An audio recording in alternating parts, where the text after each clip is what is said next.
Ito, ano lang, ano lang sabi mo muna sa nakalusot kayo ngayon. Ay, at least mapagpahinga na rin. Mapahinga ko na rin yung pako. Medyo bugbog na kasi, gamot na lang yung lumalaban. Pero yun nga, no excuses. Dito tayo para sa basketball. Ayun ba natin yung basketball. Siyempre, end of the day, basketball pa rin to. And ito yung hanap buhay namin. So, kailangan mo ipaglaban talaga. Kay Jonald muna, no? Wala yun. Talagang ganun lang yung mangyayari sa mga laro yun eh. End of the day, sabi ko sa kanya, basketball lang to. Gusto nating umuwi sa pamilya natin na walang nararamdaman, di ba?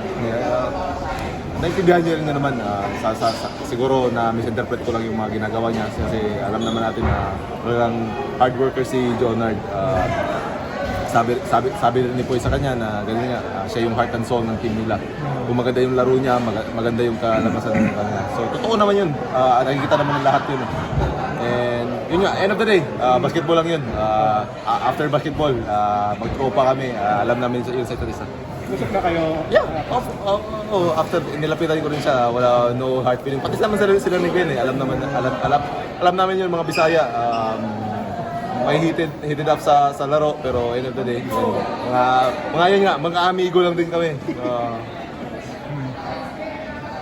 Yun nga, medyo matagal lang pahinga, gano'ng kalaking bagay. Nakabit mo na, nakakapagpahinga. Yes. Pero overall, Di ba, sabi ko kasi, nakita nyo naman yung pa ako last game. Sabi ko nga, kung natapos na yun, mahaba yung mapagpahinga ako ng mahaba at saka makabalik si Roger.